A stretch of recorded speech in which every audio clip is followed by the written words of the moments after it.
Welcome, everybody. Welcome in Thunder Bay and online. Really appreciate your attendance on this important event. This is the fifth year that NOSM's been undertaking the NDTR reflections, and over the past 5 years, we've focused very heavily on truth-telling. So there's been, and you can find those archived on the YouTube channel, that there's been events where survivors have shared their personal experiences, where Indigenous physicians have shared realities around their practice, and where learners have shared their journeys towards medical school and medicine. I want to acknowledge the territory that we're on as Indigenous territories. First Nations and Métis peoples have been in this region since time immemorial. Métis Nation came later, and that presence is what granted the title towards the creation of places called Sudbury and Thunder Bay and Ontario and Canada. And so, all of this construct that has been built has come from that initial title, and those rights are sustained to today and are important in our conversation as we move forward. Excuse me.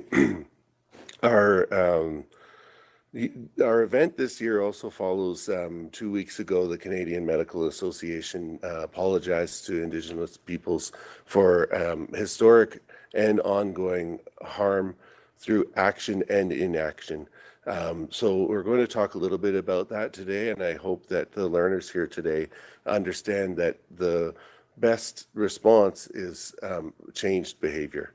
And in that apology that was issued, it's really yours to follow through, the faculty and the learners who are here today to enact those changes. So we're going to talk about that as a thread throughout this as well. It's my pleasure now to introduce Dr. Sarita Verma, NOSM University's President, CEO, and Dean, and Vice Chancellor. I'll turn it to you, Dr. Verma, and if everybody online can mute, please.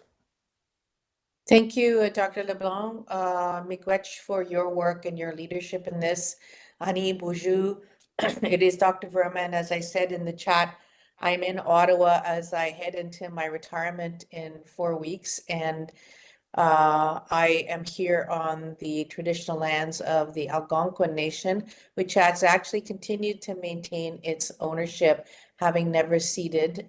However, the Algonquin people have great claims here and a wonderful deep history. I want you to take a minute and reflect on where you are. I've seen from Mr. Senecal and Dr. Larivière, but it would be helpful if all of you would think about where are you. And if you don't know, I think this is a learning moment for you to find out which territory are you on and why does that mean something.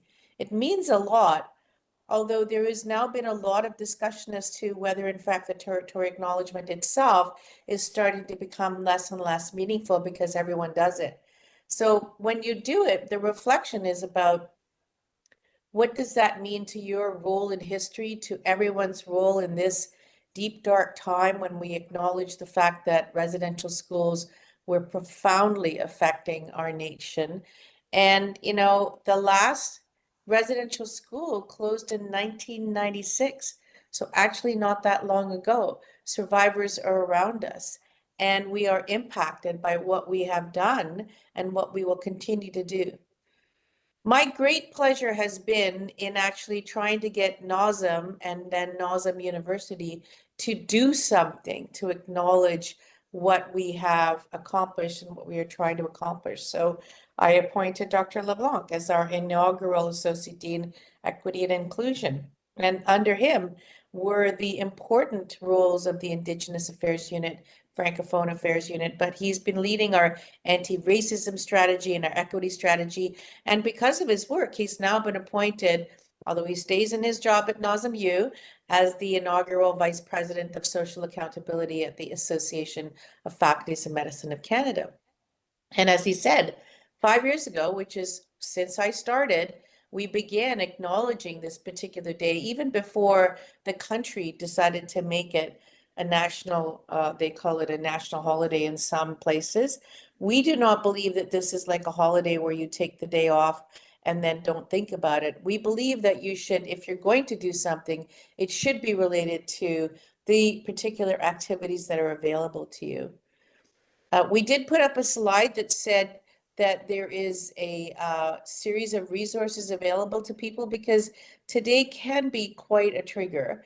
And we are going to talk about, and we have talked about, some challenging things in our history. And so on this slide, there are a lot of resources available. And if you would like more information, all you have to do is contact Dr. LeBlanc's office, which is the Equity and Inclusion Office, and there are resources available to you.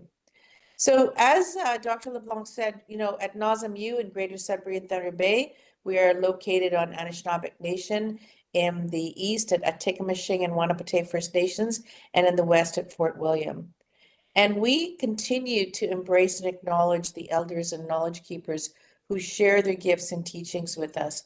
It is a relationship and a series of a mosaic of relationships that we are proud that will build and have been built over the last 5 years, and collaboration as we lead health education and research. My personal reflection is that I have seen tremendous growth in the curriculum, in the experiences that people have had, in the relationships that you are sharing, in the fact there's over 100 people here today. I think our first time we did this, there might have been 25 people. And so you are coming. And next year, everybody bring a friend. We want this to get to 200 and 300 people. We want our whole community to be part of a memorial and a reflection process. Now, as Dr. LeBlanc said, you know, the Canadian Medical Association offered an apology on September 18th, which I think was interesting, because those who have been around for a long time know that, in fact, less than 5 years ago, the CMA had quite an argument at their annual General Assembly as to whether, in fact, they would even do a territory acknowledgement. And the Ontario Medical Association refused to do one 5 years ago. And now here we are 5 years later, with the apology from the national organization, and with, in fact, the OMA now embracing territory acknowledgement, but also the calls to action for the Truth and Reconciliation Commission. If you don't know anything about the TRC, today is a good day to pick up that recommendations, but there are 3 that really affect us as a university in medicine. Number 22, call upon those who can affect change within the Canadian healthcare system to recognize the value of Aboriginal healing practices and use them in the treatment of Aboriginal patients in collaboration with Aboriginal healers and elders. We have the only AMS History of Medicine chair in traditional healing, Dr. Manitowabi, and we are working hard to integrate traditional healing practices in our curriculum. Number 23, they want us to address concerns in the hiring and retention of Indigenous healthcare workers. We have work to do, guys. We have work to do. We have people we do hire, but we have much more work to do to attain parity on that issue. And then number 24 is the call to require all students to take a course in dealing with Aboriginal health issues, including the history and legacy of residential schools. Well, we do that. In fact, I know we are doing a good job with that, but I think we should extend the learnings beyond students to staff and faculty. Together, individually or collectively, it is our responsibility to right the wrongs that have been done. Stop for a minute and think about all the wrongs that are being done in the world right now. There are a lot of them.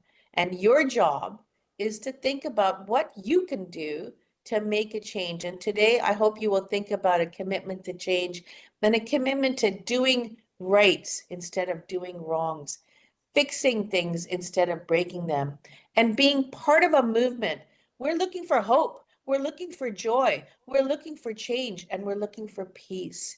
And all of us can play a role in that. I'm so proud of what Nazem U does, because we lead the country and we lead the world in addressing many of the issues of Indigenous rights and claims. So you will see on the walls of our campuses in the next little while a bit of a testament to what the CMA did. The CMA received a medicine bundle wrapped in red cloth. And actually, Joseph, show it up on the camera too, if you can. We were able to, with Joseph's quick thinking and nimble fingers, get 2 pieces of that cloth, which were now symbolizing the indigenous health and healing systems that existed long before colonization, and acknowledges the witnesses to the apology. So we have these 2 pieces, which will hang in the Thunder Bay and Sudbury campuses, prominent displaying that we believe that these are a reminder of our work for reconciliation.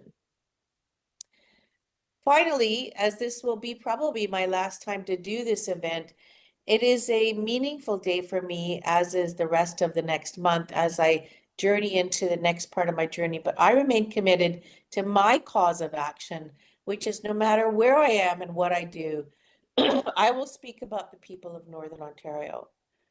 I love Northern Ontario. I love what we do, and I love what we do at NOSM University. And I will speak to the testament of promulgating not only the calls to action, the 22, 23, 24, but all 94 calls to action, and making sure that we do something to right the wrongs and then do more to stop the wrongs in the rest of the world. Miigwech chi miigwech for your time today, for attending today. Please think right now, what is one thing you can do? The one thing I'm going to do is I'm always going to speak up. I'm never going to be silent. And I will dine out on being a little old lady, so I can do that without fear of retribution. But the truth is, always speak up. Have the courage to speak up. That's my one call to action. Miigwech very much. And I believe I'll hand this back to Dr. LeBlanc to introduce the video. Thank you so much, Dr. Verma. And I want to acknowledge that your contributions over the past 5 years have been truly invaluable. The support you've provided, particularly in championing this event and embracing our vision for staff, faculty, and learners, has been profoundly meaningful. Your unwavering commitment has made a lasting impact, and for that we're deeply grateful. As you move into retirement, we know that your legacy of support will continue. So miigwech, Dr. Verma. I want to share a couple of updates from the committee and acknowledge the contributions of the committee in pulling this event together, and as well acknowledge the Elders and Knowledge Keepers Circle, of which some members are in attendance with us today. Miigwech for signing on in the places that you are and spending time with us and always helping to guide and support the institution as we move forward as a university. So, share the library guide that's available and continues to grow. So as you move forward in your learning journeys, please make use of this resource. It's something that's been pulled together in collaboration between the committee and the library itself, and is available for your use throughout the year. The other is to acknowledge the great progress in the Truth Award. So I'm really proud to say that our homegrown bursary that we've been raising funds for the last 5 years is finally at the stage of becoming an endowment. It's a small one, but we're making progress. And all proceeds from the sale of orange shirts, as well as any donations that are made, go into the endowment and support the journey of an Indigenous learner as they make it through medical school. Our goal is to get to a place where it's a full tuition, so we're a long ways away from that, and I know there's a lot of people listening out there, and this is more for the faculty than the students, but please consider a donation. We're currently in a world in Canada where less than 1% of all philanthropic donations go to Indigenous causes, and this is the world in which we're trying to raise bursaries for Indigenous learners. So for those of you that understand the importance of that, we've set a target this year, and there are matching donors that have stepped forward. So I'm encouraging those of you who can to please contribute to the Truth Award today and in the next few days. So, without further ado, our central conversation today is going to focus on roles and responsibilities in relation to reconciliation. So, the committee, after years of having the events, like I said, to share truths from survivors and learners and Indigenous voices, really wanted to turn the microphone to administrative and academic leadership. So I embarked on a journey of 15 individual interviews. Some of this will be in the introduction of the video. It is a audio-video report, so recognizing that, you know, the way we tell stories is really important, and it helps to shape our worldviews. I want to encourage you to listen with an open mind and an open heart, where we've sort of uh, moved as an institution is into say that, you know, our social accountability mandate set us on a good path. Later came the TRC recommendations, and later came the MMIWG, as well as the Joint Commitment for Action on Indigenous Health, which is something all medical schools in Canada have agreed to.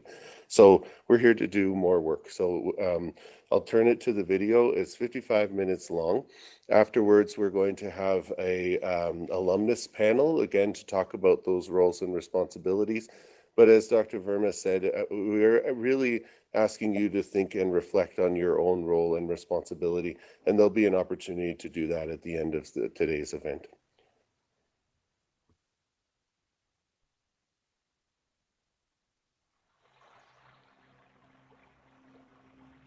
Since 2019, Nawsum University's Indigenous Affairs Unit has convened a committee of dedicated staff and faculty to commemorate first Orange Shirt Day and now the National Day for Truth and Reconciliation. The Committee of Indigenous and Allied Staff and Faculty has hosted 5 events with a strong focus on truth-telling. Recordings from these events are archived and accessible on the Nawsum U YouTube channel. The committee has also co-curated a library guide and established the Truth Award. This homegrown endowment is funded through donations and supports an Indigenous medical learner's journey. This year, the National Day for Truth and Reconciliation Committee wanted to reflect on the impacts of the truths that have been shared in previous events and engage more deeply with the concept of reconciliation.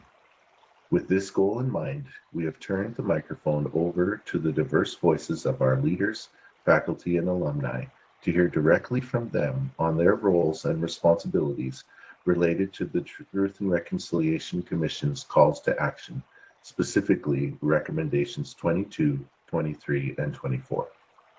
What follows are excerpts from conversations with 15 individuals, each reflecting on how they contribute to reconciliation efforts within our institution related to TRC recommendations 22, 23, and 24. We honor the time, energy, and wisdom of everyone who shared their voices in this video and recognize that their contributions are part of a much larger legacy. This is not a promotional video nor a documentary, but rather an audio-visual report on where we are in this journey today in 2024. We acknowledge that reconciliation is an ongoing process, and there are many truths still to be shared and harms to be reconciled within our institution and broader society. The amazing opportunity to become the second dean at Nawsum University, and at that time Nawsum Medical School, opened my eyes to the precursors of what was occurring in Northern Ontario when it came to Indigenous health, education, research, and community service. Founded on the principles of community engagement, Nawsum, as a medical school, and the one that I came to, was already incredibly well-versed in curriculum change, in leading in innovation with the placement of students in Indigenous community, in relationships through gatherings and major changes in Indigenous consultation. We took very carefully the recommendation 22, which was bringing in the cultural competence, and 23, increasing the number of health professionals, and 24, which was actually also bringing in cultural safety. All of those components of 22, 23, 24 actually existed at NOSM even before the TRC recommendations were being surveyed for their completion. But what I was proud to see was that all of the foundations for Indigenous relations, Indigenous competence, Indigenous respect were already laid there based on the founding principles of the institution. The only institution in medical school in Canada which has a completely designated commitment, a manifested commitment to social accountability. And the concept of social accountability embraces what the TRC Commission recommended.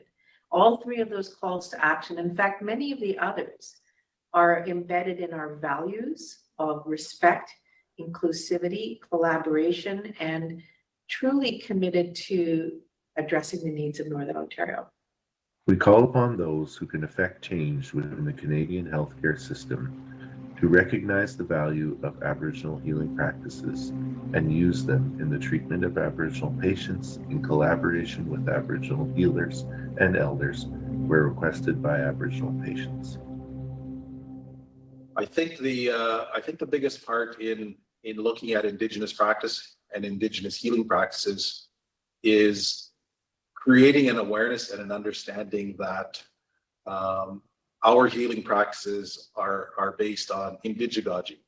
And Indigigaji is taking an academic look at the historical practices of Indigenous people and recognizing the value within that academic information.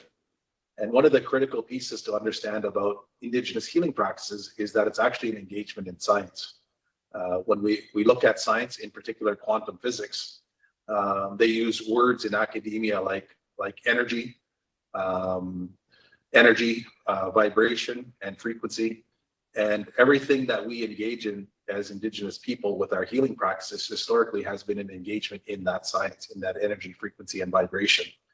And when we start looking at it through an academic lens, which we define as Indigigaji, we can start seeing that there's relevance in this modern setting. So we need to start taking a different look at those healing practices and presenting it in a way that is at an academic and a university level to the people within professions that have taken training at that level to become professionals in the health fields.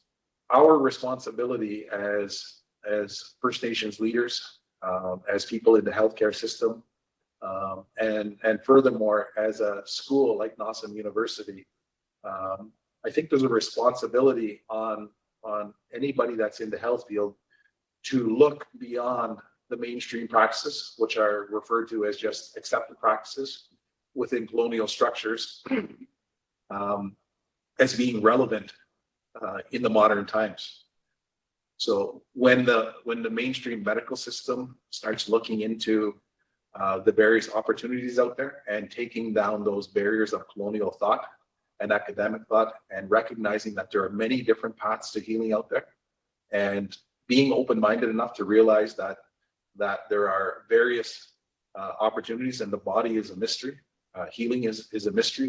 There are many mysteries to the body and the healing that is even currently on the table that is still unexplained to this day. When we start looking at the possibilities of all of the alternatives out there, I think we can really engage in holistic healing on a level that was meant for humanity. And I think that's the responsibility of NOSM University, to break down the barriers. And the only way we can start doing that is to recognize the colonial structures that are not allowing that to happen. So we need to recognize some of the history that limited medical education and knowledge in the first place.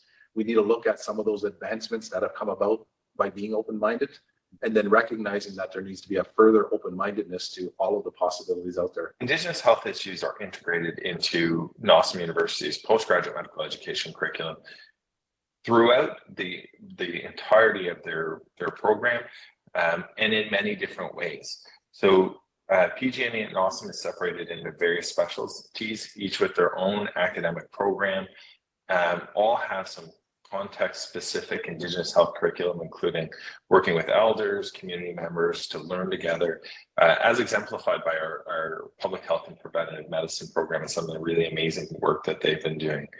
Psychiatry, pediatrics, and all of our programs have amazing curriculum pieces that are part of their formal curriculum, and those things have been nationally recognized. Our institution was awarded leading practice in postgraduate medical education for our commitment to social accountability, inclusive of our work with Indigenous health. One of the reviewers actually said that it's clear that we actually do the things that everybody else is talking about wanting to do, and we're incredibly proud of that. One of the things that we do with it that's unique within the remote First Nation stream is we do have the elder teaching program. That isn't something that any other residents in any other stream have. And what that is an hour session approximately every 2 weeks with an elder to discuss various issues pertaining to Indigenous healing more broadly understood. So what that does is it enables the residents within the stream to get an understanding of how healthcare is delivered in Indigenous contexts, how healthcare is understood, what their role is, and different kinds of activities that as medical doctors or medical professions that they should be aware of. So it's a unique opportunity for residents to be able to do that. So one of the things I think that we also do as a remote First Nation stream within the broader family medicine postgraduate program is to be able to advance a lot of the issues pertaining to Indigenous health more broadly and as broadly as we can. And one of those is we partner with Matawa, and Matawa's been working on bringing in traditional healers. There's a session, in fact, tomorrow afternoon on that subject, and there was one about 2 years ago where they gather traditional healers and compile reports and discussions around how does traditional healing connect with the delivery of healthcare? Does it connect? Should it connect? And that's really a question for the traditional healers. The other thing is that residents do get the opportunity to do touchbacks in different communities within the Matawa catchment and north in Suluco. And through that, through being part of the community, residents can see how healthcare is delivered, how communities connect with those kinds of issues, those healthcare issues, the presenting issues, and how they interact with different kinds of traditional healing. How do we authentically and meaningfully place certain Indigenous offerings within the program? Of course, we have the online modules, but there's a lot of limitations with those. They're a good start, but they need to be more robust. And so what we've done is we have introduced the blanket exercise for the PGY1 in November. We are going to have Joseph come in and speak, and Indigenous physicians speak at our in-person academics. And I think as we begin to drill down more on current issues facing Indigenous healthcare, that will increase the relevance. That'll ultimately increase the leadership of the residents as they're coming out of Awesome University, because they're going to really understand what the current issue is, what the current landscape is, and how to work together to be able to, move towards reconciliation in a meaningful way. The way that we've been sort of doing the sharing our knowledge with students and faculty, is that experiential, is that learning. And it's sort of just one group at a time. But when you're embedded in the curriculum, it's more a part of the process of learning, of the educational process. But, that's a challenge because, what the Indigenous learning is, it's hard to put that in a curriculum, especially with Western. So it's almost better to keep it apart in a way. and have it more experiential than reading and writing and doing essays on it. But then again, it's just my own thought on it. I am a psychiatry resident at the North Bay site through NOSM University. Through our residency curriculum, we have the opportunity to do a research project. And it's up to us to decide what topic we want to do. Because I have a background in Indigenous studies and I'm Métis myself, I decided that it would be very important to understand the perspective of Indigenous healing practices among healthcare providers at the North Bay Hospital. The reason I decided to do this research is because historically, unfortunately, we have had this stereotype that certain medicines, certain practices are better, superior than others. That is not the case. And I'm wanting to understand how healthcare providers, not only physicians, but nurses, social workers, etc., view Indigenous healing practices. And only by understanding that will we see what kind of barriers are in place to accessing traditional medicines and practices in hospital. I'm hoping that this research will facilitate the inclusion of policies and guidelines so that we can better facilitate access to Indigenous medicines in hospital settings, because every Indigenous person has the right and should be able to utilize their medicines and practices in hospital. Nishnaba Mshkikiatswin, our plant medicine knowledge. I've been able to do orientation and be involved in multiple different programs at NOSM U, and over, I don't know, maybe the past like 8 or 9 years now. And I've been able to kind of observe the effect of, because now physicians that have graduated who were a part of the 106 or who were a part of our orientation presentations are either have graduated already, multiple cohorts. And so I've been able to stay in touch with a lot of folks and listen to their opinions or feedbacks and their offerings of refinements to some of the ideas that we present. And I think one of the most valuable things that I've been able to sort of help with is my biggest problem of all, which kind of comes from the CPSO guidelines on alternative care, of course, which Nishnaba Mshkikiatswin, our plant medicine, sort of falls underneath that category of the alternative form of therapy must be evidence-based so that the physicians can support it. And the evidence is defined by the conscience of the physician themselves. And so throughout my work with NOSM, I sort of tailor all of my presentations and work that we do together to provide opportunities so that students can build a repertoire of evidence and understanding that our plant medicine is safe and effective and can be supported in our communities.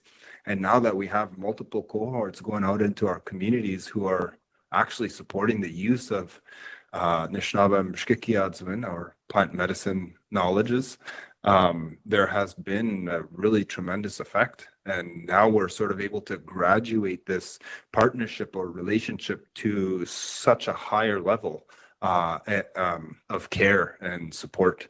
And so I think, if I'm thinking about my role and responsibilities within NOSM to the communities that we work with and to the Nishnaba knowledge itself, I think NOSM has been a really incredible vehicle to be able to forge new partnerships or the same partnerships, but just operating on such a higher level that we're actually able to work together now and make some incredibly impactful changes. I do this presentation and we talk about the evidence and the science and the chemistry and the drug discovery and all these things. And every single student will always take time to acknowledge or recognize that was not very meaningful. What was meaningful and what allows me as a physician to make the conscionable effort to support plant medicines are the stories, the anecdotes, but the stories that we share And, you know, for them to sort of acknowledge that it's not going to be chemical mechanisms or drug discovery processes or big data to be able to cause their reframing of this healing practice, but it's the stories. That's been a really fun sort of observation over the past couple of years of, like, you know, we love story and I guess they do as well. And so it's really fun to have that sort of common ground, to now sort of maybe even be able to refine or tailor these presentations to what students have, student feedback to what has been successful in facilitating that partnership has always been story. So maybe that's something that we could focus on, is story. You know, to be able to offer that effect of making sure physicians understand the value and power of story versus everything else. You know, it's kind of like, I want to like incept students into being able to see the value in that, to be able to be a part of a short presentation and say, man, stories are far more of an effective strategy to be able to convey evidence. I'm going to pay a lot more attention to story throughout my career. That sets up our knowledge to be able to flourish so much better. So, but yeah, I think that's probably one of the most important things that I want to be able to set up, so that the physician themselves is able to recognize the value in our way of healing. We call upon all levels of government to, 1, increase the number of Aboriginal professionals working in the healthcare field. 2, ensure the retention of Aboriginal healthcare providers in Aboriginal communities. And 3, provide cultural competency training for all healthcare professionals. We have made this a priority actually since the inception of NOSM in 2005, and now under NOSM University. We want to make sure that our class represents the makeup of the population of Northern Ontario, which of course includes a significant proportion of Indigenous people. And so our admission and selection process has measures in place to make sure that we include and make sure that there's representation of all of those groups. Specifically, our goal is to try to reduce some barriers by way of recruitment. So we have some recruitment initiatives as well in that is either sponsored by our office, or we collaborate with other offices within the school and outside the school on initiatives such as Camp Med, and other similar things where we focus on recruitment of Indigenous youth across the North, and hopefully increase their exposure to what medical school could look like, but also help reduce some barriers to accessing those experiences. Specifically with increase in number of Indigenous healthcare professionals, our office and our admissions committee has made this a priority for a long time. We have a dedicated Indigenous applicant stream that has been in existence since NOSM inception. We also have an Indigenous admissions subcommittee, which is the group that basically will look at the files of the Indigenous applicants and making sure that they are assessed in a fair and equitable way that aligns with the priorities of the school. Well, I really think that in terms of having more Indigenous healthcare providers, healthcare professionals, we make ourselves more visible, not only to colleagues in the healthcare profession, but we make ourselves more visible to our own people. And as I mentioned previously, it allows a sense of trust and an environment of learning. It's a two-way street when you're learning, right? So you have teachers, if you choose to see them, in everybody you meet. So whether that be a person who's in a vulnerable state coming to you for help, or as a provider who is giving therapy or treatments or care to a person, you're also learning from them if you're open to it. Because, when we talk about, doctor patient, or we talk about healthcare provider and patient or client, that's a two-way street of learning. So I think that having our own people in those roles is twofold. Role modeling, for one, to ensure the continuing, I guess, aspirations of future generations towards a career in healthcare. And as well, it allows us to have a say in how we want our healthcare delivered. We have a long ways to go if we have to make up for centuries of colonialism, particularly in the university setting. There's been lots of colonial practices that have not served some populations well, and the Indigenous population is a good example of that. NOSM University has required for a couple of years now to have all of the admitted candidates before they start first year to do cultural competency training, and I think that helps identify that as a priority for our students right from day one. And I think we continue to provide support and more curriculum along those sort of lines as we work our way through the program. But that's been one of the initiatives that I think has been one of the more successful ones. In the true spirit of the Truth and Reconciliation recommendations, all along there are recommendations that view partnership as being key. And I think when we worked towards this admission requirement, we partnered with external organizations and thought leaders in cultural competency to ensure that what we were providing for our students was actually accurate and relevant and real in terms of its content. It wasn't something that we developed internally. It was something that we went with humility to our partners who knew what the requirements were, so that we could provide culturally competent care. A requirement of our program, and I think one of the mandates of our program and our mission is to make sure our learners are culturally competent by the time they leave. So we require mandatory cultural safety training. This is an approved course by NOSM University that is applicable to healthcare professionals. 80% of what you learn in residency training is from the work that you're doing. It's part of the fabric of what we do. We've also created a number of other strategies to create safe spaces to learn, including simulation cases that challenge biases and mental models, as well as facilitating discussions that help promote change. Residents who work in these environments see the amazing care, and they want to continue to do it forever. So in my role with NOSM, and actually as an Indigenous physician, I have done my best to support an increase in the number of Indigenous healthcare professionals working for Indigenous people specifically. I've done several presentations to students, both at the elementary, secondary, post-secondary levels, about a healthcare career. Not necessarily as a physician, but in a healthcare career in general.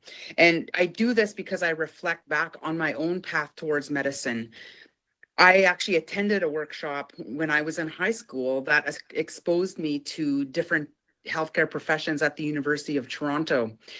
And I really felt like that sowed a seed in terms of combining my love of science and learning with the healing profession. So I try to do that on a more informal basis, but also as a faculty member with the youth in my area as much as I can. So over my career, which has been long, I have actually done that. I've done presentations. I've encouraged students one-on-one who've come up to talk to me just for some of the questions that, a student or a young person might be afraid to ask. I've left myself open to be available to answer those kinds of questions. And I also have had here in my clinic, in our family health team, we do have opportunity as well to have students that are interested in a healthcare career come with us on placements, whether that be sort of formally through their programs, whether that be at the post-secondary level, science students, for example. We have given them opportunity to do placements in our facility. And basically, it's to give them an exposure or at least a taste of what we do in the provision of healthcare to our people. And I'd like to hope that they see that experience of healthcare provision to our people from the lens of an Indigenous provider. We have Indigenous providers in the area that I work. So I think we're very lucky to have that opportunity to share what we do with learners and potential learners and those that might be interested in a healthcare field to see what we do here on a day-to-day basis. So that has been, I hope anyway, rewarding to the learner and inspiring them to seek a career in the healthcare field. I find it's an equal balance. Like there's a mutual relationship there, because I really think that, you know, as a provider, you're also a learner. So you learn so much from the people that you work with and work for on a daily basis. And I think that's that exchange of information and knowledge and wisdom. Where I work, I'm very, very fortunate. I'm very, very lucky. And I thank my stars every day that I get to work with elders from our community. So it gives me two opportunities. One is to provide them what I hope is high quality healthcare. I hope to provide them with a space where they can feel comfortable and not afraid, and more trusting. Because I know historically that trust in the healthcare profession has been tenuous at best and at times non-existent. But it's my hope that the people that come here, that see us here on a daily basis, have that sense of trust, that sense of peace, hopefully, and a decrease in their level of fear and anxiety when it comes to seeking out help for their health. But it also gives me great privilege, actually, to be able to provide as much as I can care in the language. So in terms of supports in place for Indigenous learners at Nossum University, one of the things that I'd like to speak to is the cultural and community connections. And I know that, you know, we do have the academic supports and bursaries and scholarships. They're all very important. But in terms of what's setting us aside or setting us, you know, like to address the calls to action from the Truth and Reconciliation Commission, is that we have that cultural and community connection. And I think that's extremely important. And I think that, you know, Nossum University offering that as part or integral as part of what services they can deliver to Indigenous learners, I think is very, very important. And it must continue, and we must continue to reach out and access those elders that can help us along this journey, both as faculty and as learners at the university. I'm excited, and I continue to be, it lifts my heart to know that we have access to the knowledge sharing circles at Nossum, and we also have that, and that's something that's an important piece and an important element. I think that is crucial. The involvement of our elders as well, I think, is something that should be applauded, something that should be really put out there in terms of our recruitment of learners, is to know that if somebody, say, you know, from a community, has strong community connections, is afraid, I think it would ease their minds to know that they would have access to elders. You know, I've been invited to Nossum now for a number of years to act as a helper, sharing the little bit of knowledge that I have acquired in my lifetime. And I've been given the opportunity, space, if you will, within the Nossum teaching spaces to, you know, to share what I know. And I think that does show certainly an interest, an openness for, you know, Nossum, the Institute, to, you know, to begin to try to understand the Indigenous perspective on health and healing from a traditional perspective. And so being given that opportunity, I think, says a lot for any institution, but specifically for Nossum, you know, this started, like I said, I've been here working or invited to share with Nossum now for quite a number of years. And so being given that opportunity, I think, you know, it certainly speaks volumes as far as the openness that the Institute has to make that a part, find a place for it in the institution. And I think that process is still going on. And it may have accelerated a little bit with, the recommendations and all the different things that have happened in government to open the eyes of Canadian public and governments to see and have an understanding of the experience of Indigenous people, specifically, residential school and 60 Scoop and all of these things, to understand the impacts, but also to begin to understand the perspective, the traditional worldview on health and healing. And because of those experiences we've had with residential school and 60 Scoop and all of the, the negative things, there's a requirement in order to balance that to heal. And we have our ways of doing it. And so NOSM has been one of the few places early on who opened their doors and arms to, to let helpers like myself, knowledge keepers, to come in and to share their experiences, share their understanding of healing, because the doctors that are coming out of NOSM are going to be dealing with a lot of this trauma, and so it helps them, I think, in their work, to guide them in a way through that healing process. They're taught mostly Western, but at the same time, they're given a little bit of that traditional understanding, so that they can, help guide clients, patients, especially Indigenous people who are going through the health system. It helps them understand, what will help them. And it's usually a balance of Western and traditional. And so, with NOSM somewhat embracing that worldview, it equips the students who become doctors better, I think. And so I think their recognition of that is important. Now, it still has a long way to go, in my view. But this process is, it's an ongoing thing. It's the journey, not the destination, and so it's a long process. But I'm happy to have been invited and to continue to work at NOSM to help with that.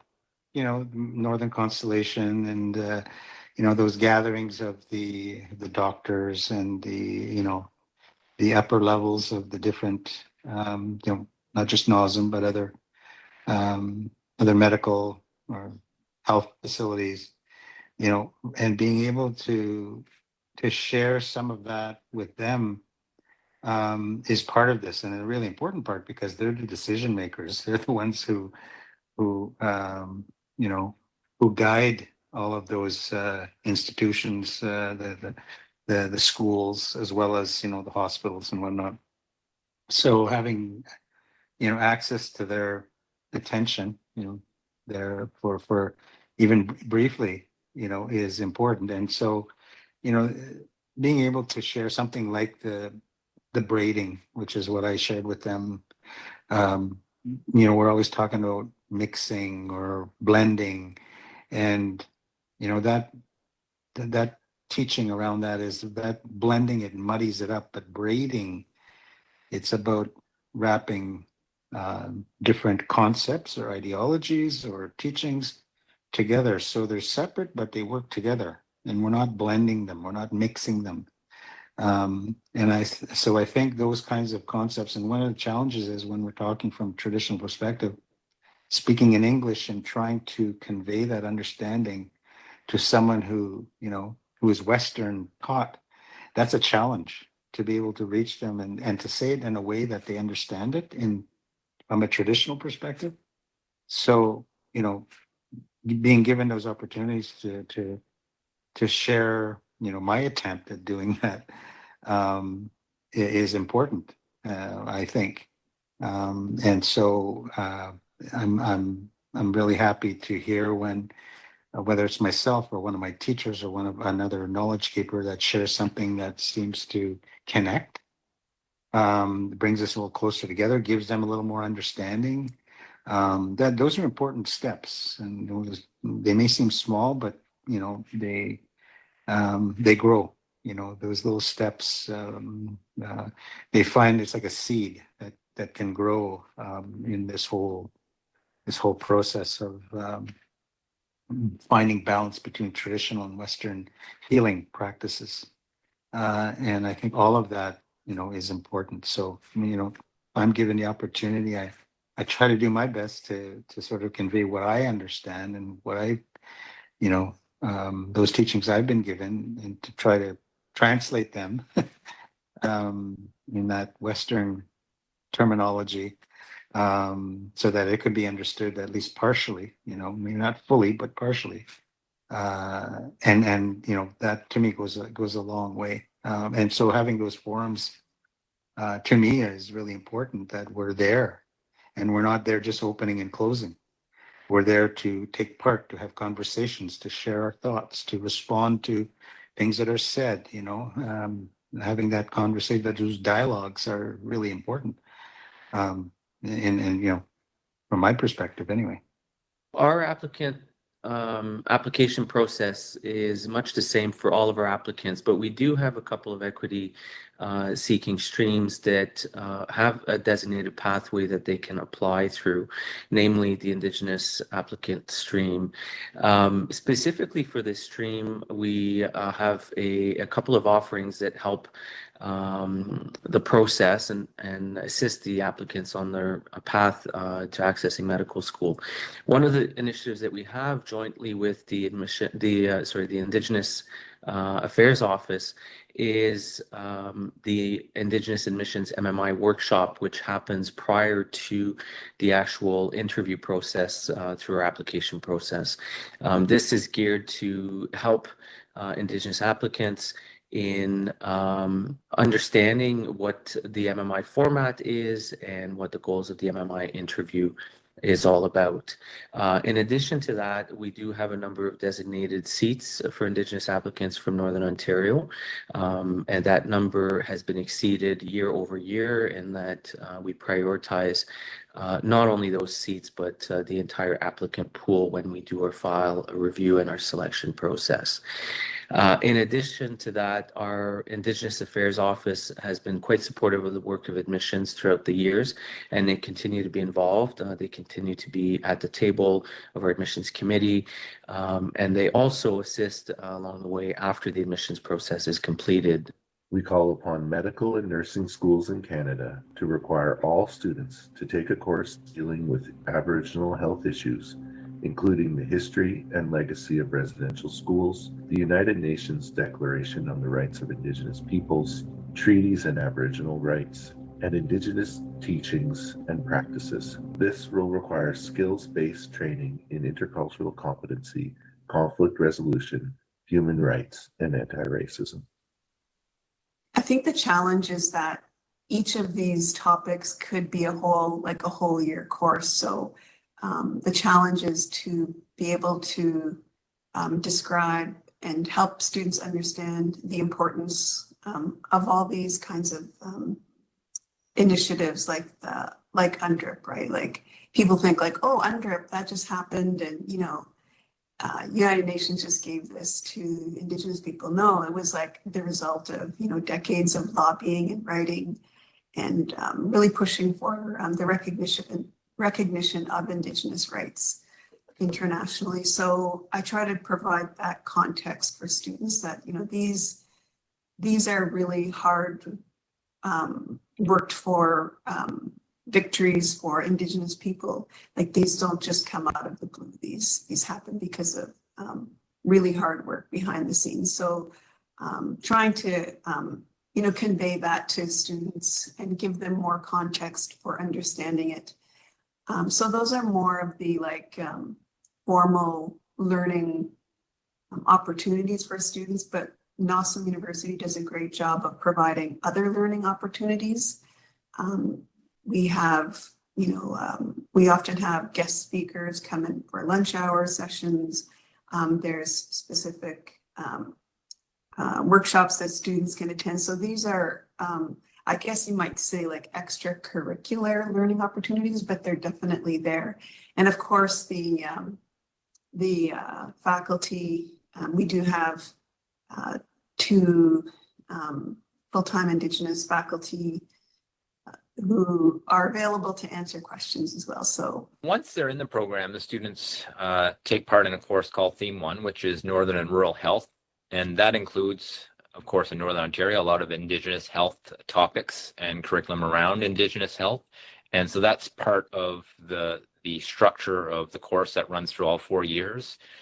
In terms of leadership and membership of the theme committee that organizes that curriculum, we've been able to recruit some leaders from the external community to be part of that course. We've actually just recently recruited a leader who is a graduate from our program and who comes from Northern Ontario and who has been instrumental in a lot of initiatives in her own practice, and will be able to bring that back and kind of make it a full circle moment in terms of helping our students through that Theme 1 content and continuing to revise that Theme 1 content. So we have experts that are local who we're kind of welcoming back into the program so that they can help future generations of physicians sort of navigate the road and the journey ahead of them. The other experience that's been instrumental at Nossum University has been the 106 cultural experience, where all students spend 4 weeks in an Indigenous community in Northern Ontario. It's experiencing and focusing on a lot of the Indigenous curriculum, and being part of the community really helps students appreciate the challenges and the diversity and the support that is provided in these communities. In my role as the manager of dietetics for the Nossum University Dietetic Practicum program, I have the opportunity to work with our Indigenous Health Advisory Curriculum Committee on how best to incorporate Indigenous health curriculum into the Dietetic Practicum program. In our program, we actually have woven in a number of training opportunities specific to Indigenous health. So it begins with workshops in orientation at the beginning of the program, where learners get a better understanding of Indigenous and Francophone health, as well as they receive a presentation from one of our faculty on Indigenous food sovereignty and food justice. They then have opportunities in the program to apply this hands-on in communities working with Indigenous peoples and under the supervision of dietitians who work in this area. I think that hands-on practicum learning is one of the best ways to actually apply what our learners understand about the Indigenous health needs.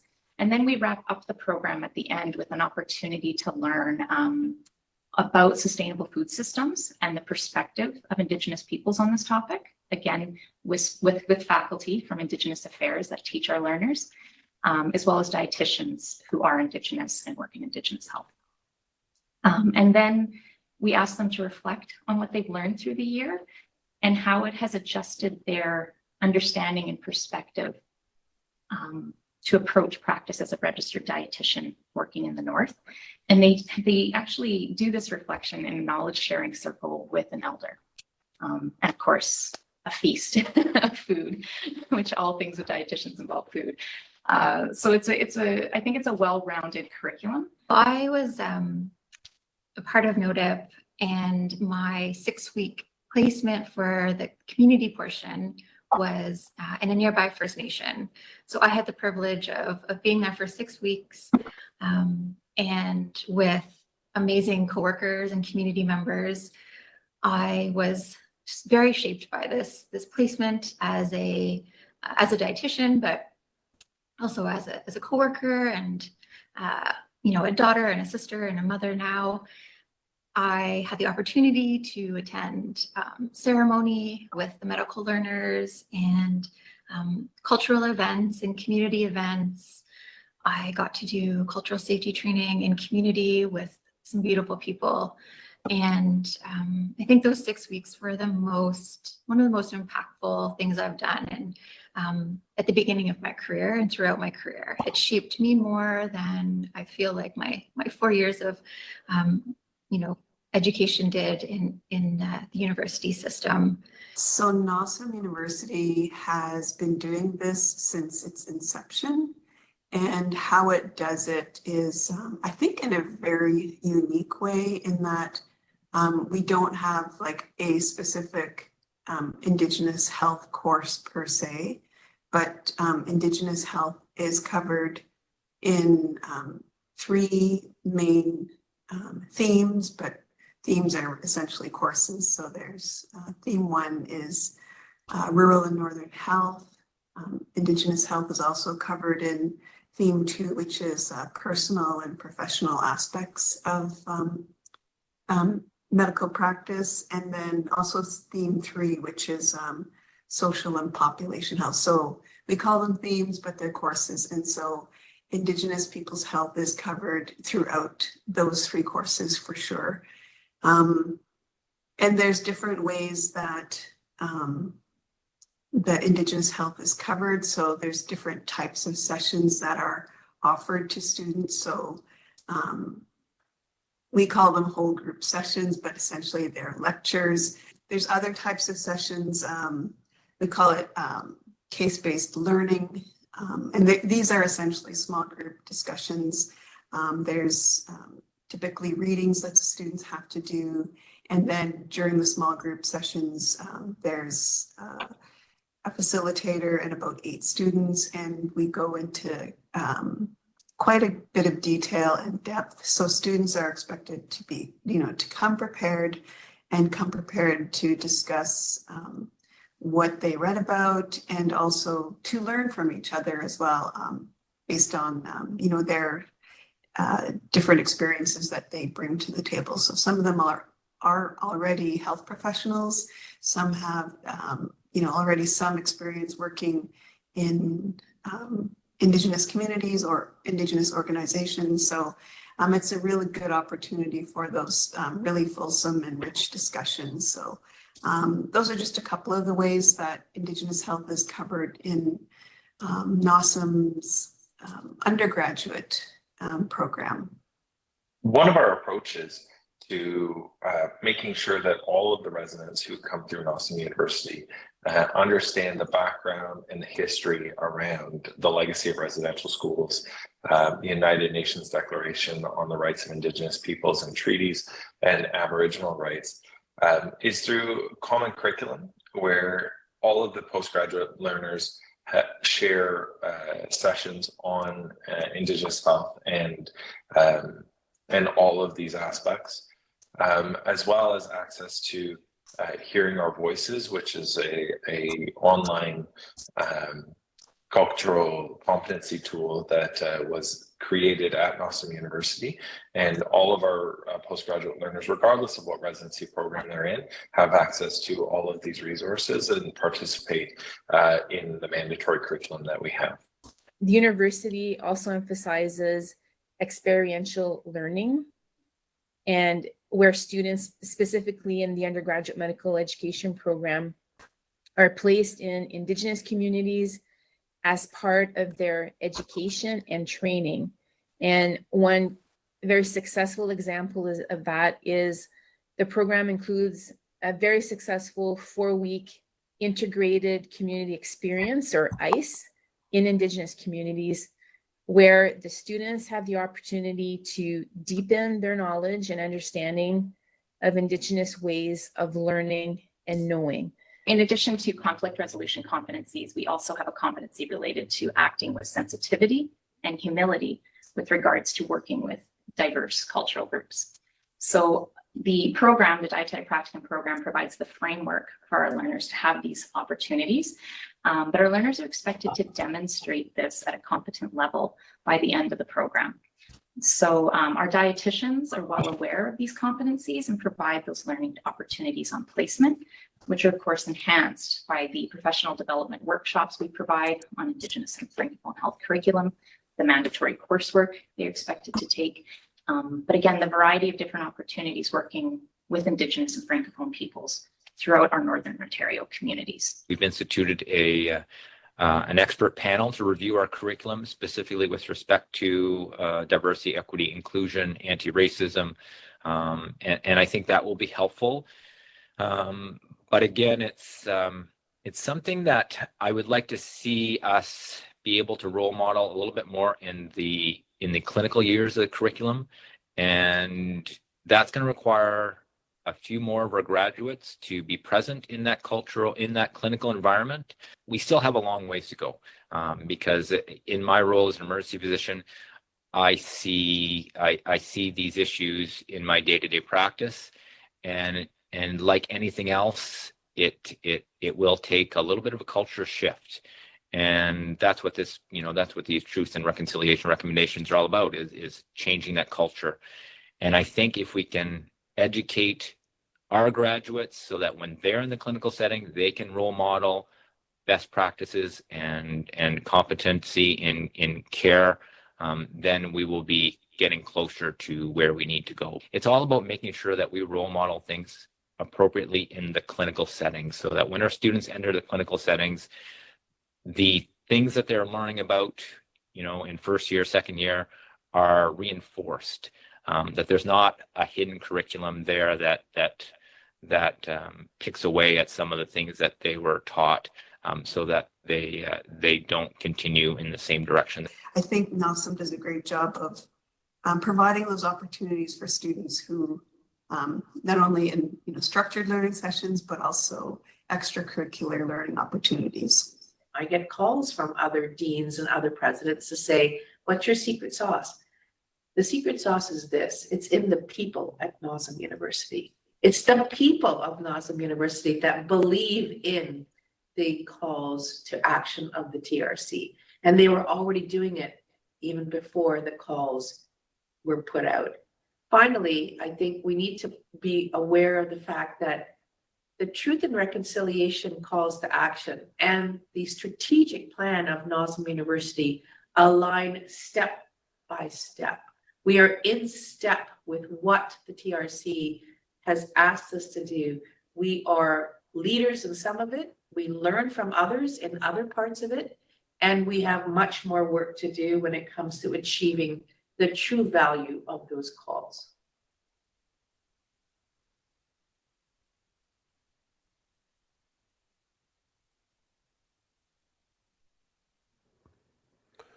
Okay, well, thank you very much for listening to the words of our people from our community, leaders, both academically, administratively, as well as elders and knowledge keepers who shared.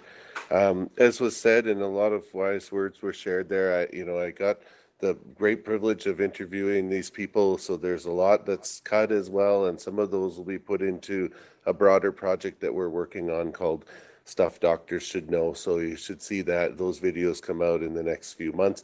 And so Craig Abataswe, for example, shared a lot about Indigeaga, and there's a much larger video. And so we want to respect the knowledge that he did share, as well as others. So, Joe Piduanaquit talked about storytelling, and Dr. Toner talked a lot about still work to be done, and the theme is about those roles and responsibilities. So I hope you find meaning in the stories that were shared today, and then you take time to reflect on the generosity and bravery of those who shared them. We're going to have an exercise at the end where you think about your own roles and responsibilities as learners, as faculty, as staff, whatever that is, because we all have a responsibility in moving these forward. So at this time, we're going to have a panel of alumnus. I was really inspired by the words that Dr. Toner ended us on, as well as Dr. Verma, around, it's the people of NOSMU. And there are some names that in the work that I get to do, I continually encounter. So I invited 3 of those individuals here today. So Dr. Ayala, are you online? See her there. Yes, I am. Oh, amazing. And Dr. Brian, are you online?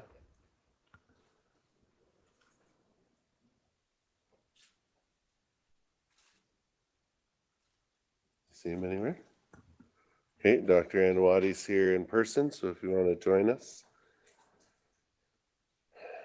The awesome part about working at NOSMU is there's so many amazing people throughout such a vast region that it would be absolutely impossible to have them all at the same time.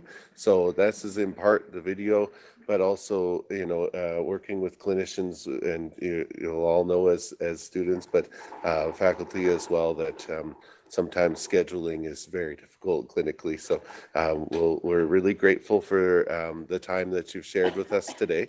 And when Dr. Brian comes on, we'll join him here. So you hear me Dr. now? Brian is, Are you able oh, to there hear? you are. Sorry about that. No problem at all. Okay, thank you so much for joining us. You've been given some prompting questions just to reflect on and think about as far as, you know, the roles and responsibilities piece. I'll let you each introduce yourselves. I did a little bit of a hyping thing, but you've all really impressed me in the work that you're doing in our communities, and as alumnus and now as faculty, really appreciate you sharing your time with us today.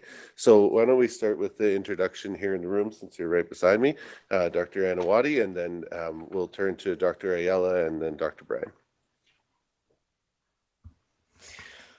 Well, hello everybody, and thanks for coming to this day, and also thank you for the privilege of including me on this panel. And I don't know, if I was selecting a panel like this, that probably wouldn't be my first choice, but I'm flattered nonetheless.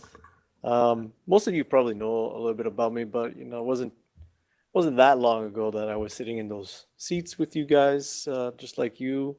And then I went on and became an emergency physician and deliver primary care to people who are unhoused, and have been integrated into the med school in many kind of different ways, and at the health institution here, kind of leading change towards equity-focused strategies. Okay, Dr. Ayala, you want to introduce yourself? Hello, everyone. My name is Jacinta Ayala, and I am an international medical grad. I always like to tell people this story. I moved from Uganda in East Africa to Canada. We lived in Kamloops, BC, and ultimately I got accepted into family medicine residency at NOSMU, and I was very fortunate. I did train out of the Remote First Nation program, and I'm really looking forward to sharing my experience. And I'm currently into practice for about 3 years. I do both fly-in comprehensive family medicine in different remote communities, and I also do provide hospitalist medicine here in Thunder Bay. Thank you so much for having me. Yeah, hi, I'm Dr. Sean Bryan. I'm a developmental pediatrician. So I went to, I'm from Thunder Bay and went to school in Thunder Bay, did NOSM Pediatrics, and then trained out west for subspecialty. I think Dr. Anawadi is the handsome one that everybody was comparing me to, because he was in all the pictures a few years ahead of me. There's a lot of handsome bald guys at NOSM. That's just the reality. I live and work in Sioux Lookout now. I have 2 children and my wife here, and I work for Sioux Lookout First Nations Health Authority. Most of my practice is fly-in, so I cover the 33 remote First Nations communities within our catchment, and feel tremendously privileged to have the opportunity. Amazing, and thank you all for sharing your time. You know, I think hearing directly from alumnus and various programs, and understanding that your practices are innovative in addressing Indigenous health challenges, and this is the framing for our conversation today. So, you know, understanding this concept of the curriculum and the experiences at NOSM helping to shape your practice as physicians, can you share a formative experience from your time at NOSMU that helped shape your understanding of social accountability and the TRC calls to action? And maybe we'll start with Dr. Brian, since you're on the screen already. Sure. Yeah, you know, during training, during my undergrad at NOSM, probably the most formative experience was the 106 placement.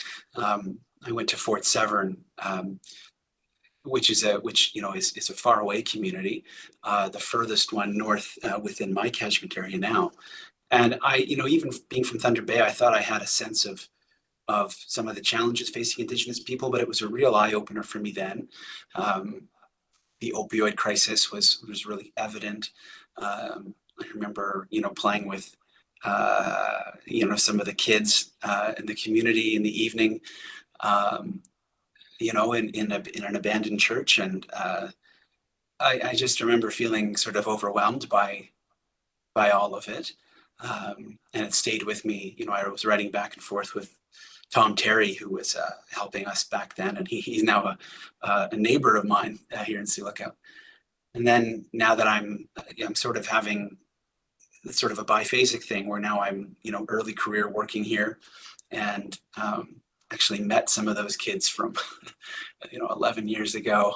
Now they're 17, 18 years old. So I can speak more about that, but that definitely was the critical formative experience that I continue to reflect on even now.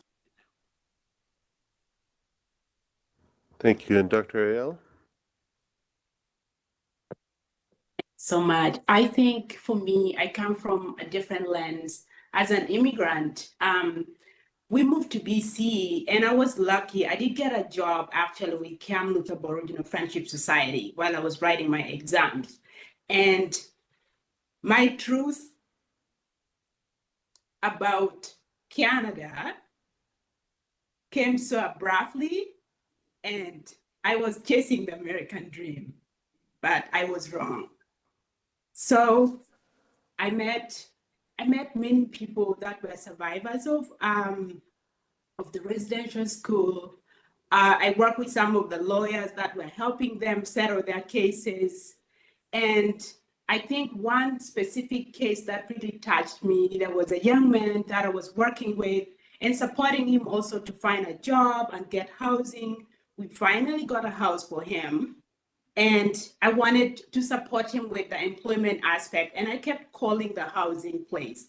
And nobody would provide me with any specific answer as to where this young man was. And later on, I think after 4 weeks, I called again. And the manager of the housing called me back and said, Jacinta, I want you to let you know that Mr. So-and-so actually overdosed. There was a story in the newspapers about a gentleman that died, and nobody knew that he had long gone in his room. And it was found after about 2 to 3 days. And at that point, while I'm writing my exams, I started questioning myself, what kind of medicine do I really want to practice? And I applied to different universities, including UBC. I did interview with them. I didn't get accepted. Applied again a second time. And at that point, the Remote First Nations program at Northam U was actually going for the second round of recruiting residents. And I read through their profiles. They want people that are interested in Indigenous health, people that have experience with substance use, addiction, and a lot of other things. And I sat down with my family. We went over it, and my husband said, this program really sounds like you, Jacinta. I said, I feel like it as well. So I did put my applications. And what was so impressive is that our interview was a 2-step process. Day one with the Northam faculty, which went amazing. We had elders on our panels. We had traditional healers and knowledge keepers on our panels. Day 2, we fly to Fort Hope in Yamatong, about an hour's flight out of Thunder Bay North. And the questions were brutal. And for me, I was lucky enough that I worked with the organization in Kamloops.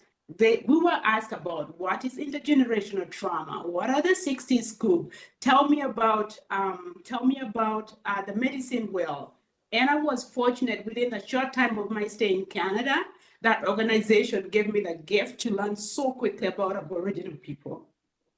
And how did Northam shape me? My program is phenomenal. We do have elders teaching. Every month, we have one-to-one teaching with an elder, during which you have to reflect about your encounter with an Indigenous patient. I remember one of my encounters was about a patient while I was doing my ICU rotation, end of life care, and we asked what more could we do, what would they wish for, and they wanted things like drumming and smudging, and they wanted a specific healer out of the community. And how did we make it happen? We made sure we had all these technologies, we had iPad, and things happened for them. They died happily. After all, they got all that they needed. And also once in a month, we come together as residents for that program and we meet with the elders. And during this time, I learned so much. We were taught about the 7 grandfathers teaching, which I think is a foundation of life. We need to respect each other. We need to have courage.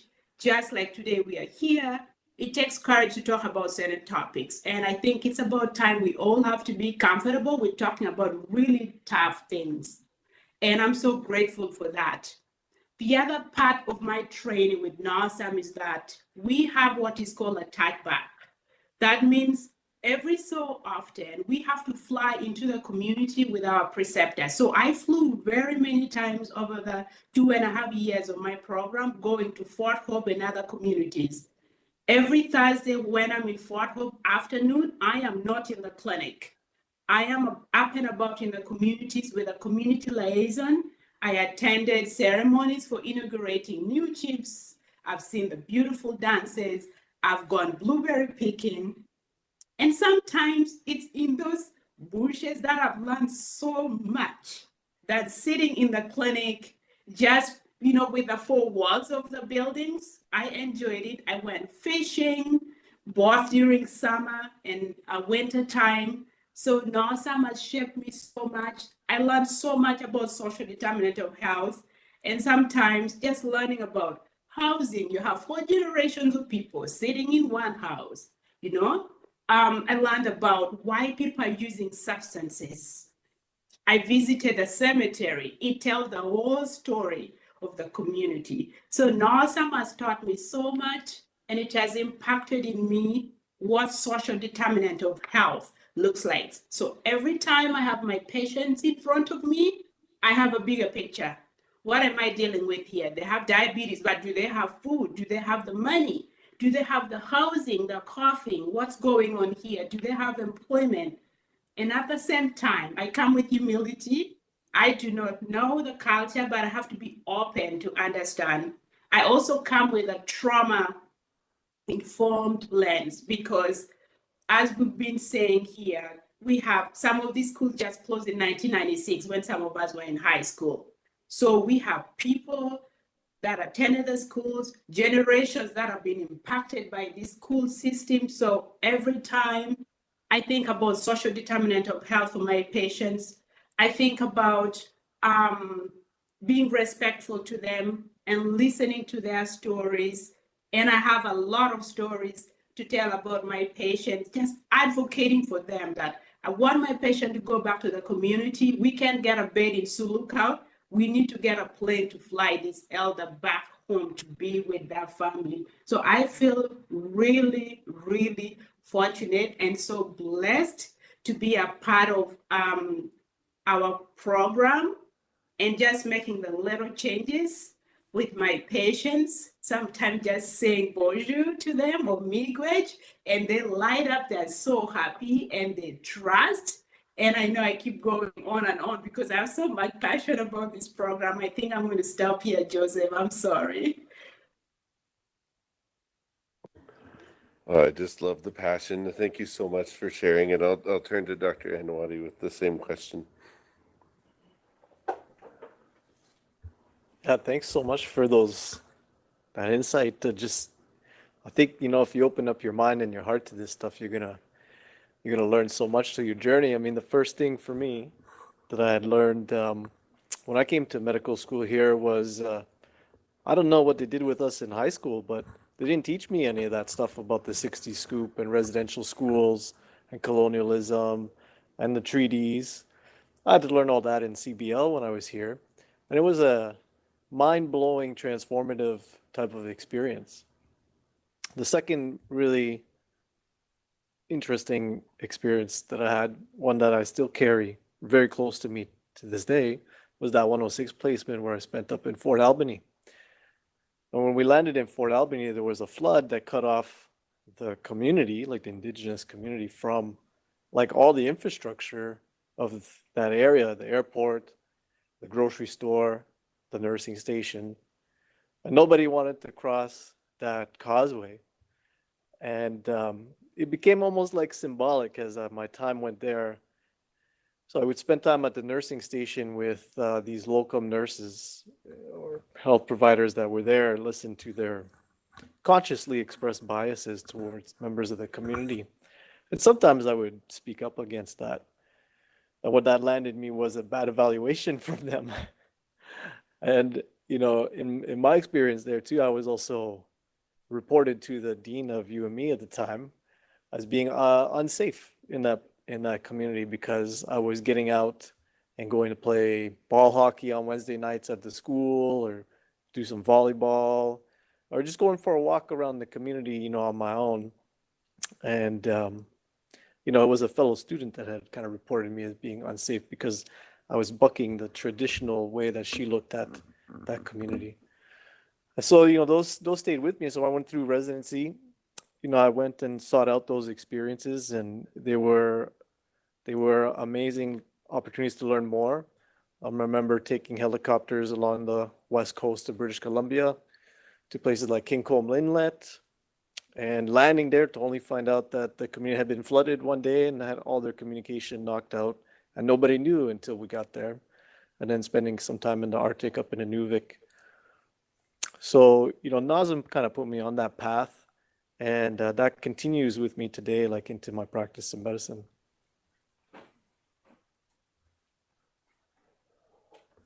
All right, thank you. Dr. Bryan, we'll come back to you. So in what ways do you see your role as a physician intersecting with the TRC's calls to actions, particularly addressing health disparities that are faced by Indigenous peoples?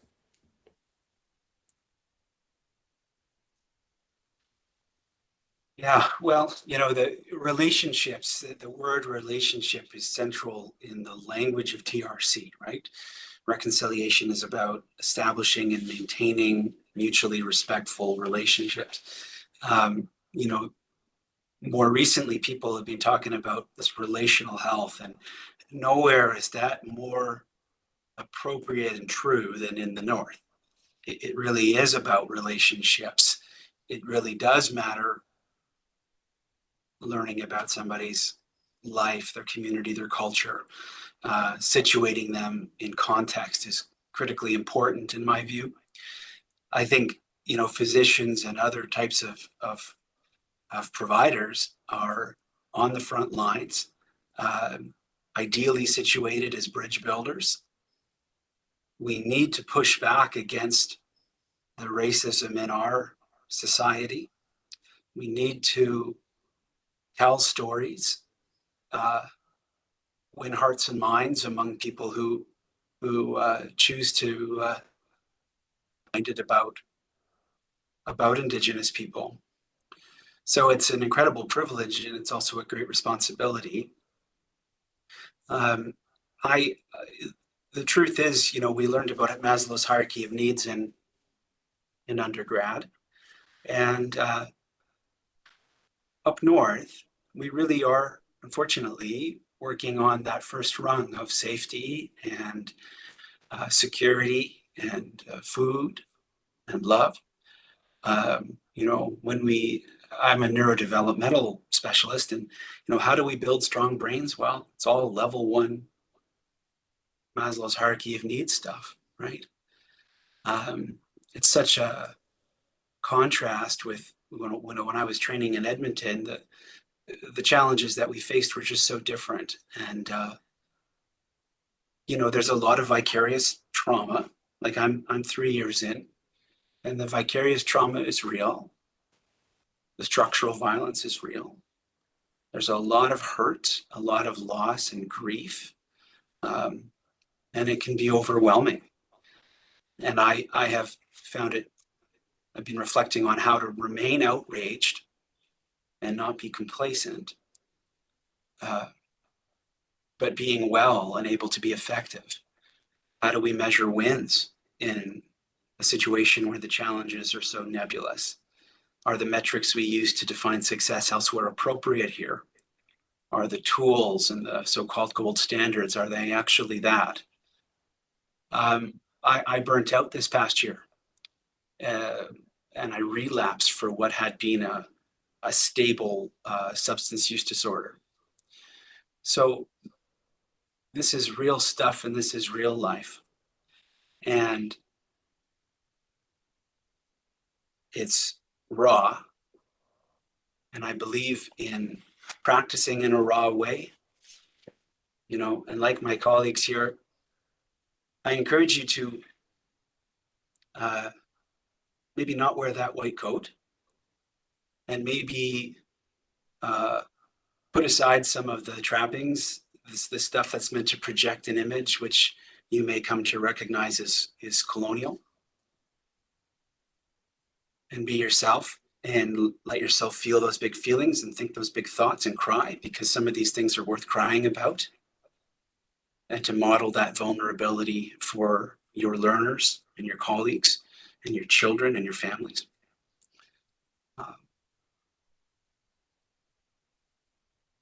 I'll pass it over to my colleagues to pick up.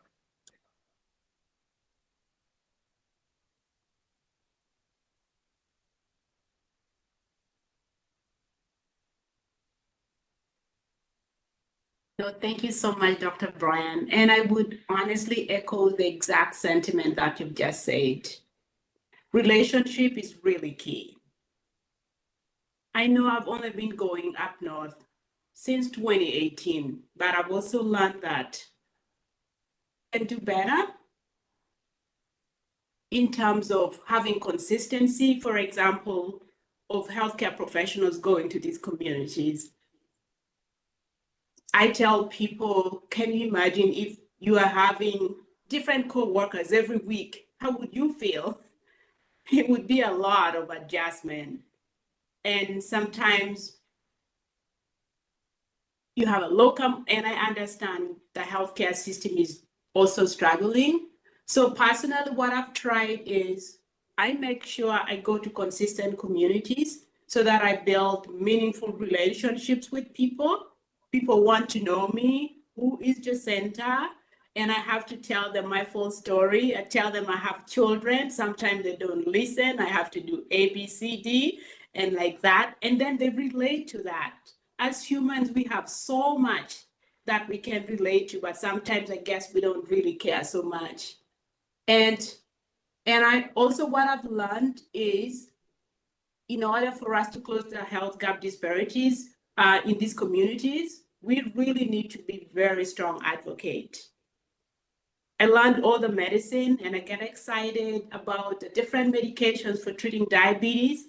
It's until when you sit down with your patient and start talking about other lifestyle changes that they don't have the food that you're talking about. So there's issues around food insecurity. And what is my role as a doctor? I make sure that I support my patients and complete forms for supplementary diet so that they can get that additional money from the government. Even if it's only $200 a month, that would still make some big difference. And also what I've learned is that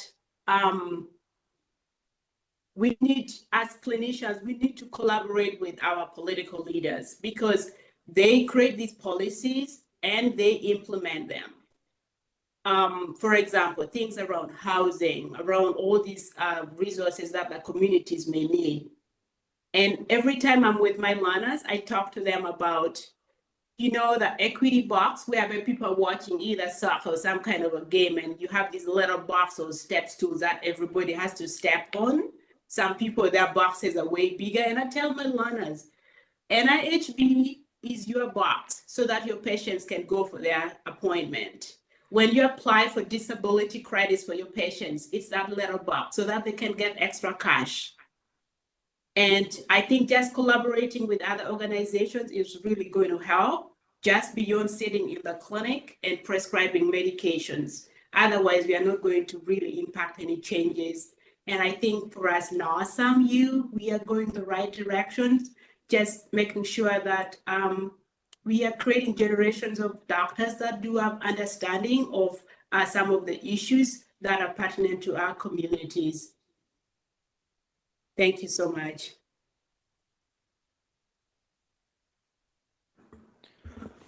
I mean, those are some great reflections. It's always hard to be the last one offering some thoughts on this, but I'll just say that, you know, the medical school university here is training you guys, and it trained me as to be a tool, right? A tool equipped with the knowledge and the skills to close health disparities. And, you know, as you go through this, you're going to see Indigenous curriculum like really prominent in what you're learning. Your job is to acquire that knowledge and those skills and those abilities to become that really well suited tool to close those health disparities, those health equity gaps. And so I think about that in where I work, like in a busy emergency department. So when I see an Indigenous patient, I know that I don't really care how busy the emergency department is. I need to spend more time with this person. They need more from me. I need to be sure to address all those barriers that were very difficult for them to walk through that door and ask for help. So that's one way the medical school here has kind of shaped my practice, was to be aware of that. Another example I'll give you is being involved in administering primary care to people who are unhoused. You know, there's this statistic that was pretty prominent in 2018 here that 42% of the unhoused population in Sudbury was Indigenous. And there's this whole slice of knowledge around Indigenous homelessness, but none of the health and social services understood it. None of them were really working on it. None of them were incorporating it into what they were doing. And so, you know, being a NOSM University graduate, I saw that as my responsibility to kind of right that ship a little bit. And so one of the first things I did was what I knew I should have done, because what I would have expected those other organizations to do was go and sit down with the elders at Shigagmakwe and learn from them and ask for their guidance. So yeah, that's what I would kind of share with you guys in terms of you are being trained to be those people of change that are going to close those health disparities.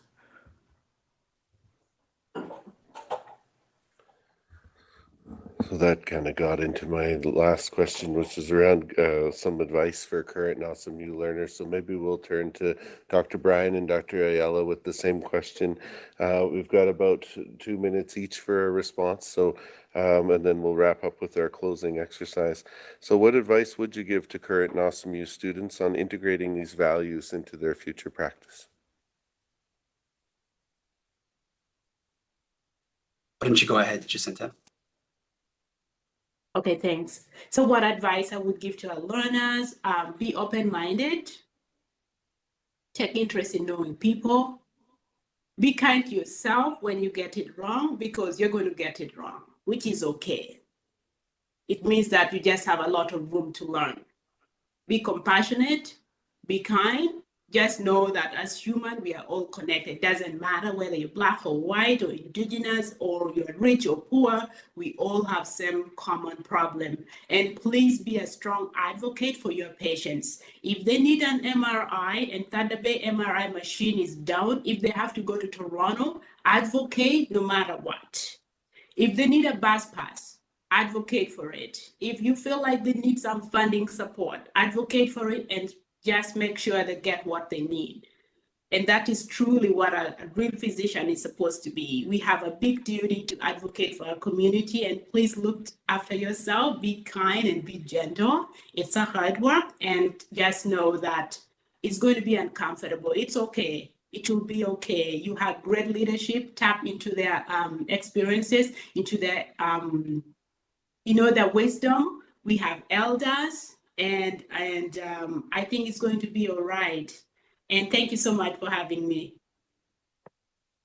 Yeah, I certainly echo everything sentence just said. I won't repeat. I had some of those written down. You know, recognize your privilege, right? Recognize your power, bias. I wouldn't be here if I wasn't white. That's the truth. I was given second, third, fourth, fifth chances that other people would not have been afforded. The contrast I see between, you know, when I'm doing a home visit in a faraway community, and then I come home to my own children, is hard to take, right? It is. And, but I feel proud that they go to a school where they're learning Ojibwe. I feel proud when I see my daughter find a feather and she just knows to leave an offering. I find that so, the future is bright. I find that so heartwarming.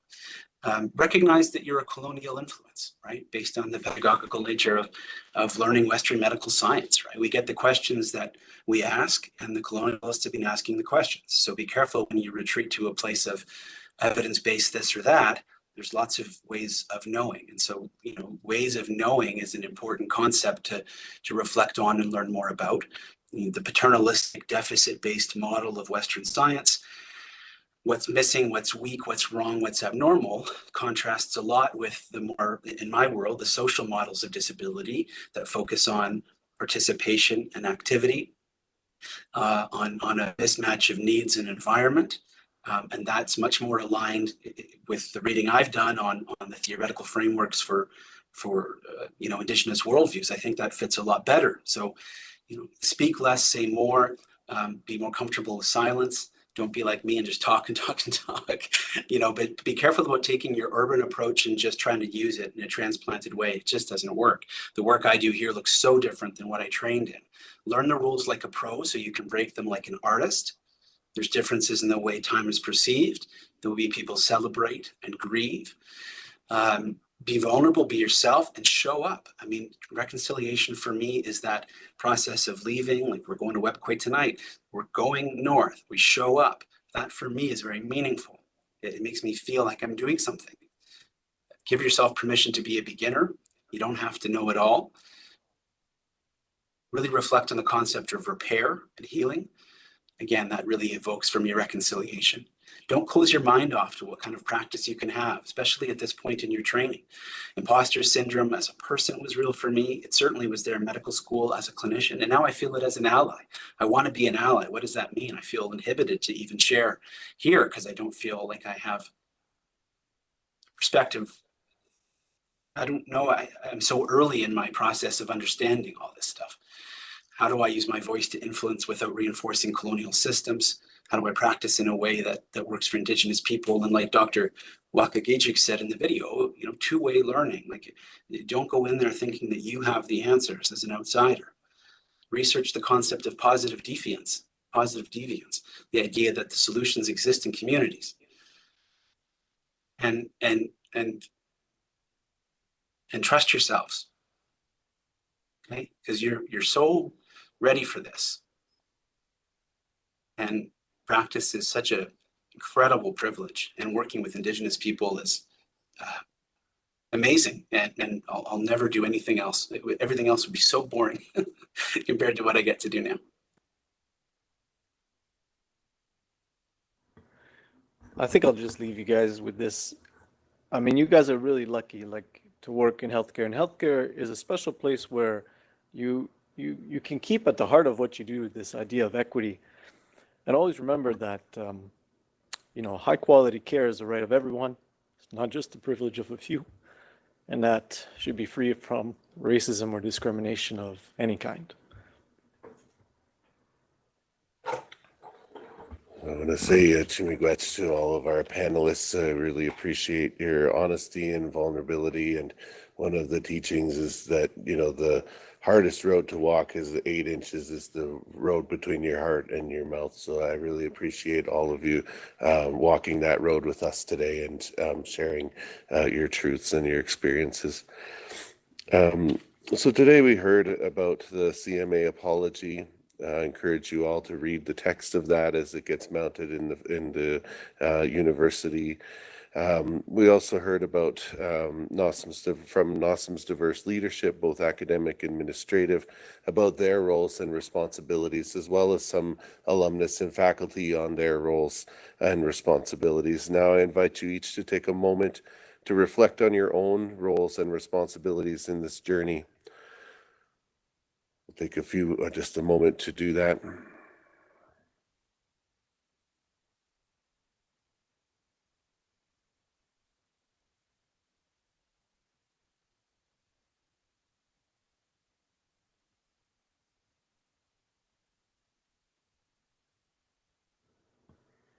As we've also heard today, action is key to implementing. And so I encourage you to take a first step of action in your own time as you do in the next couple of days, and to speak aloud the words that you just reflected on. So tell somebody that you trust, to tell your auntie, tell a colleague or somebody what your responsibility is.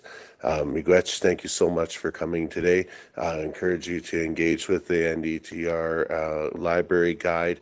I encourage you to connect with community today, as well as to, if you can, contribute to the Truth Award. It's a really important initiative here locally at the institution. So thank you so much to all of our speakers today, to all of those who were in the video, to Dr. Verma for your leadership and contributions over the last 5 years.